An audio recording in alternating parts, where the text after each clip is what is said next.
Hello BookTube, my name is Sarah and welcome back to my channel. Today I'm coming to you with a book review. Today I will be reviewing Montana Vet by Roth. This was our August 2017 pick for the Novel Expectations Book Club, which is a book club that I run both through here on my channel and through Goodreads. There is a Goodreads group for the book club and it is listed in the description box below, so please feel free to go on and have a look.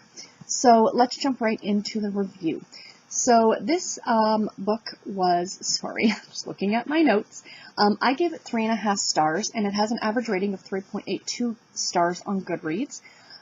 It was published in 2015, and it is actually the third book in the series, the Prosperity Montana series, which I'm a little disappointed in because I didn't know that. If I had known that when I was looking at books to pick for the month of August, I would have started with the first book in the series because I am big on reading series in order. Sometimes you have to, sometimes you don't. This book, I will say, gives a lot of story on Sly, is it Sly? And Danny, which are Seth, this is the main character in this story, on his brother and sister. So those first two books are about his brother and sister, so you're kind of already given what happens to them in this book, but that's okay. I have already picked up both books on Harlequin.com. And I do plan on getting to them in the very near future because I would like to wrap up this trilogy, if you will. So this is the story of Seth and Emily, and it is a really, really cute story. I really did enjoy it. Like I said, I gave it 3.5 stars. The whole premise of the book is that Emily runs this dog shelter called the Wagging Tail. And at the very beginning of the book, her vet, the gentleman who's been volunteering because everything's on a volunteer basis, has decided to retire, and she desperately needs a new vet. Well, in walks Taylor, who is I think, 14 or 15-year-old girl, and she's looking to volunteer at this shelter because she has to do it for a school requirement.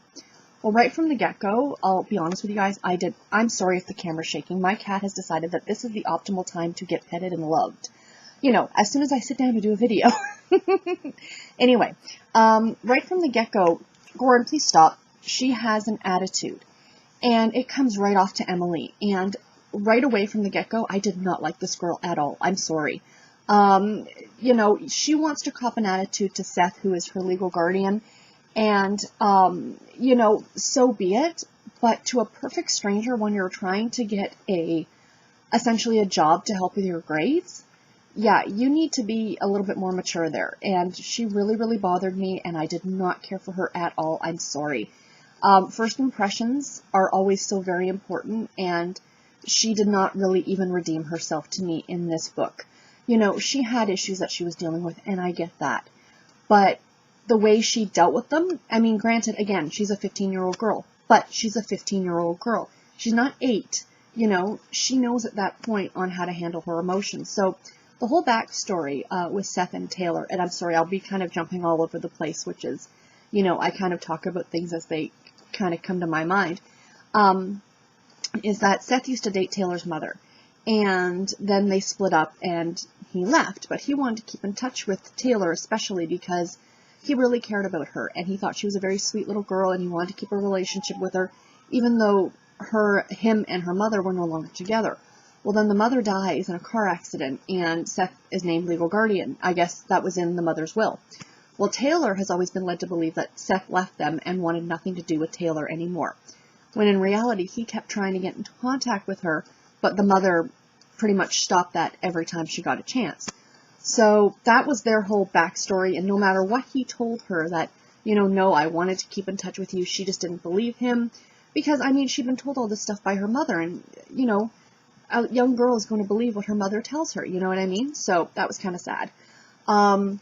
The whole relationship between Seth and Emily was very much a lust at the beginning. You know, he really found her very good looking and vice versa. And, you know, there was a couple kisses and things like that, but things really didn't get heated up until about 3/4 of the way through the book. There were some love scenes in this book. I do think that they were well done. I talked in a previous video about giving heart ratings now to the steaminess of love scenes in books, and this one I would say is a 3. You know, it does get a little bit hot and heavy, but it's not anything that's overly explicit, in my opinion.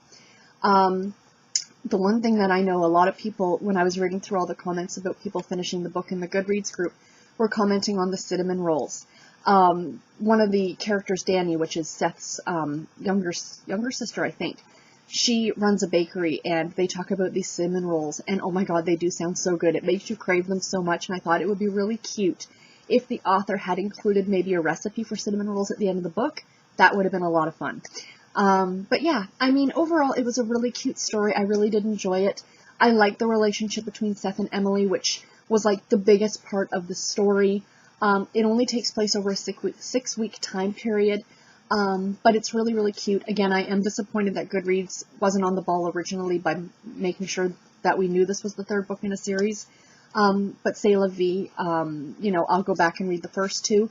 I picked them up for free using my Harlequin points, so I'm not at a huge loss there. And like I said, I will plan on I actually kind of want to get to them in September. I'd like to go ahead and read them while book 3 is still fresh in my mind. But yeah, I recommend this book if you like a cute little contemporary romance. It's a Western. I think it takes place in Montana, and it takes place like this time of year, like the fall is just starting, because Taylor moved to Montana with Seth, of course, from San Diego, which is quite a bit warmer, and there's this great scene actually with her and Emily during a first snowfall that Taylor has experienced, which was actually really nice. So yeah, it's a perfect book for this time of year too, if you're interested in that. So anyway, guys, that is it for this review. I hope you enjoyed it. I hope I gave you enough information. Again, there is a link in the description box below to the book club group if you're interested in joining us.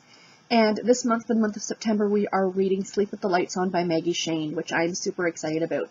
It is a paranormal type thriller, and Maggie Shane's a fabulous author, and I'm really looking forward to it. So anyway, guys, that is it. I will let you go. I hope you enjoyed this. Please leave your comments in the down bar below if you read this book, or if you're interested now in reading this book. And until my next video, take care and happy reading, everybody. Bye.